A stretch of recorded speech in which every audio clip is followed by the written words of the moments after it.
नमस्कार। देश भर के मौसम पूर्वानुमान के इस बुलेटिन में आपका स्वागत। मैं हूं देवेंद्र त्रिपाठी और आप देख रहे हैं मौसम तक चैनल। 30 मई को पूरे भारत के शहरों में, राज्यों में क्या कुछ बदलेगा मौसम के संदर्भ में, आइए जानते हैं। बादलों की स्थिति देखकर आप अंदाजा लगा सकते हैं। ये आज की स्थिति है 29 मई की ताज़ा सैटेलाइट तस्वीरें, जिसमें पूर्वी उत्तर प्रदेश, इससे सटे बिहार और नेपाल के ऊपर घने बादल अभी भी बने हुए हैं।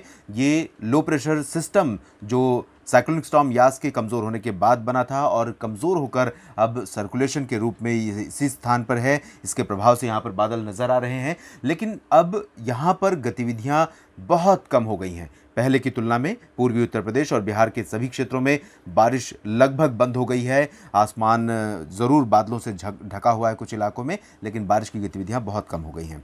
इधर मध्य भागों में अगर चलें, मध्य और दक्षिण भारत की तरफ देखें तो मध्य भारत के ऊपर आप देख सकते हैं बादल, ऊंचाई वाले बादल कई जगहों पर छा रहे हैं। साथ ही साथ कर्नाटक के तटों पर मध्य पूर्वी अरब सागर के ऊपर बने सर्कुलेशन के प्रभाव से कोस्टल कर्नाटक के रीजन पर कई इलाकों में घने बादल इस समय नज़र आने लगे हैं। इसके साथ ही मॉनसून के भी केरल में दस्तक देने के लिए, जल्द दस्तक देने के लिए संभावनाएं अनुकूल बनने लगी हैं। पूर्वोत्तर भारत में भी बादल हैं और उत्तर भारत के पर्वतीय क्षेत्रों पर भी बादल नज़र आ रहे हैं, जम्मू कश्मीर से लेकर उत्तराखंड के क्षेत्रों तक।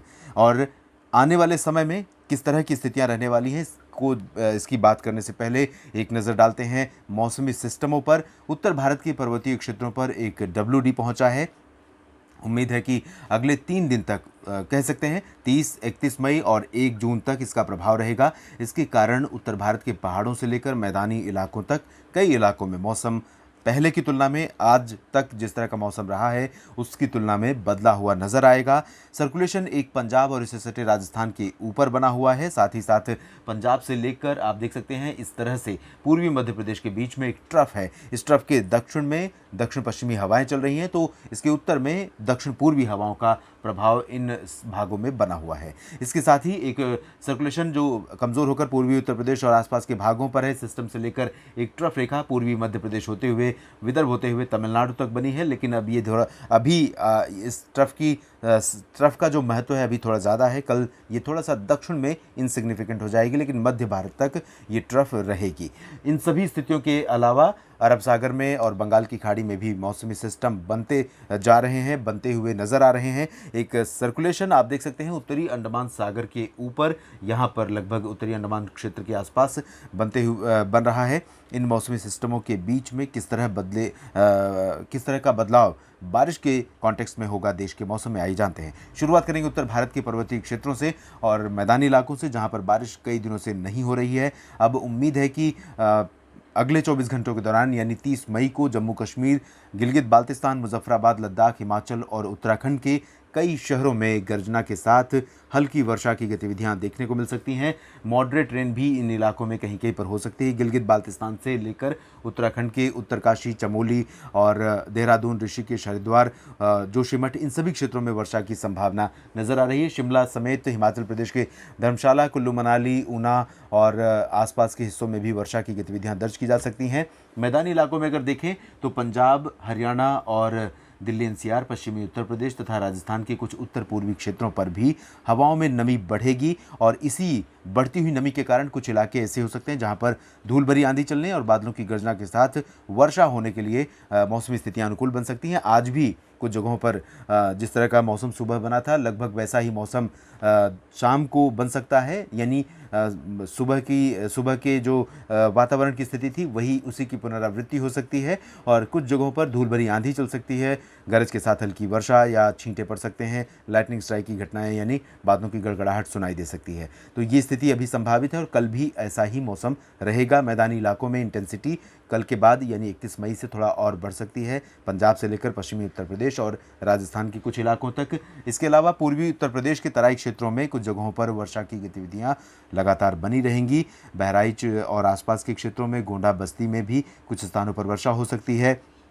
लखनऊ, प्रयागराज, वाराणसी, जौनपुर, प्रतापगढ़, बांदा, चित्रकूट, इन सभी क्षेत्रों में मौसम मुख्यतः साफ रहने की संभावना नजर आ रही है। बिहार के पूर्वी भागों में किशनगंज, सुपौल, अररिया, पूर्णिया, भागलपुर, ये जो रीजन है, इन भागों पर कुछ हिस्से ऐसे हो सकते हैं जहां पर मध्यम वर्षा कल भी दर्ज की जा सकती है। साइक्लोनिक स्टॉर्म यास का प्रभाव यहाँ पर खत्म हो गया है, लेकिन क्योंकि बंगाल की खाड़ी की तरफ से मॉइस्चर का फ्लो पूर्वोत्तर भारत की तरफ बहुत व्यापक रूप में बढ़ गया है, आप देख सकते हैं। तो यही फ्लो यहाँ पर जाने के बाद वापस रिकर्व करेगा और यहाँ बिहार, उप हिमालयी पश्चिम बंगाल, सिक्किम, इन सभी क्षेत्रों में कई जगहों पर हल्की से मध्यम और कुछ एक स्थानों पर तेज़ वर्षा दे सकता है और ये हवाएं दे सकती हैं। पूर्वोत्तर भारत में असम, मेघालय, अरुणाचल प्रदेश, नागालैंड, मणिपुर, मिजोरम, त्रिपुरा समेत पूर्वोत्तर भारत के भी तमाम शहरों में, तमाम राज्यों में वर्षा की संभावना है और इंटेंसिटी यहाँ पर कंसिस्टेंटली बढ़ेगी। यानी अगले 3-4 दिनों के दौरान यहाँ पर काफ़ी ठीक ठाक बारिश पूर्वोत्तर भारत के क्षेत्रों में देखने को मिल सकती है।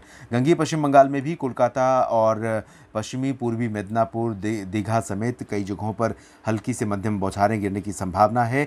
यहाँ पर सुंदरबन डेल्टा के आसपास के जो गांव हैं जो बाढ़ से जलमग्न हो गए थे बारिश के कारण, तूफान के चलते, और साथ ही साथ जिस दिन तूफान गुजरा था उस रात बुद्ध पूर्णिमा थी और पूनम का चांद जब भी होता है तो हाई टाइडल सिचुएशन बनती है समुद्री रीजन्स में और ऊंची ऊंची लहरें उठती हैं। इन्हीं लहरों ने यहाँ पे कोस्टल रीजन में सुंदरबन डेल्टा के आसपास के तमाम सैकड़ों गांवों में भीषण बाढ़ का पानी पहुंच गया था। इन ऊंची ऊंची लहरों के कारण नदियां उफान पर थीं और कई गांव जलमग्न हो गए थे। तो यहाँ पर अगर बारिश की गतिविधियां होती हैं तो जाहिर है कि राहत और बचाव का जो अभियान है वो प्रभावित हो सकता है। उड़ीसा में भी मौसम कुछ स्थानों पर सक्रिय रह सकता है। कुछ जगहों पर दक्षिणी उड़ीसा में कुछ जगहों पर वर्षा हो सकती है। उत्तरी उड़ीसा में कटक और बालासोर में भी हल्की बारिश की संभावना रहेगी, लेकिन ज़्यादा क्षेत्रों में मौसम शुष्क रहेगा। झारखंड में भी मौसम शुष्क रहने की संभावना है। 1-2 स्थानों पर बूंदाबांदी या हल्की वर्षा खासतौर पर रांची और जमशेदपुर तथा धनबाद में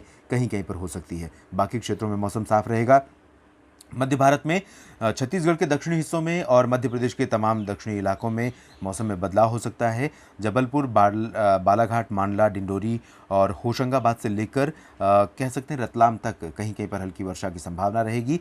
इंदौर, उज्जैन, रतलाम, देवास, धार, मंदसौर, भोपाल और विदिशा, इन सभी क्षेत्रों पर आर्द्रता जरूर रहेगी हवाओं में।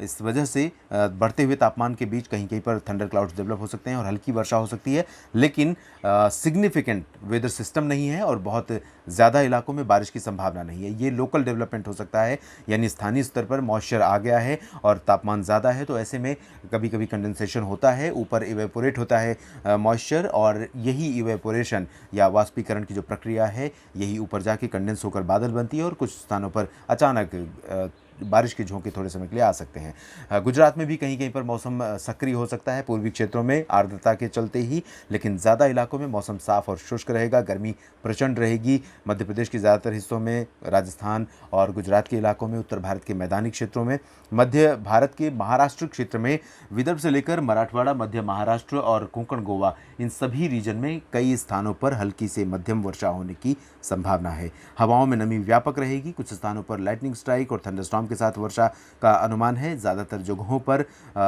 हल्की ही वर्षा होगी, भारी वर्षा की संभावना फिलहाल नहीं है। दक्षिण की तरफ चलें तो तेलंगाना से लेकर कर्नाटक, तमिलनाडु, केरल और आंध्र प्रदेश, इन सभी राज्यों में, पांचों राज्यों में, साथ ही साथ पुदुचेरी संघ शासित क्षेत्र और लक्षद्वीप तथा अंडमान व निकोबार द्वीप समूह में एक जैसे मौसम की संभावना है। और इसी मौसम के साथ, इसी तरह की बारिश के बीच में उम्मीद है कि केरल में जल्द ही मानसून दस्तक दे सकता है। उम्मीद ये है कि इसकी घोषणा, केरल में मानसून के आगमन की घोषणा 30 या 31 मई को भारतीय मौसम विभाग कर सकता है, क्योंकि स्थितियां अब मानसून के अनुकूल बन गई हैं, दस्तक देने के अनुकूल बन गई हैं। देश भर के मौसम पूर्वानुमान के इस बुलेटिन में अभी इतना ही। आप बने रहिए मौसम तक चैनल के साथ। धन्यवाद।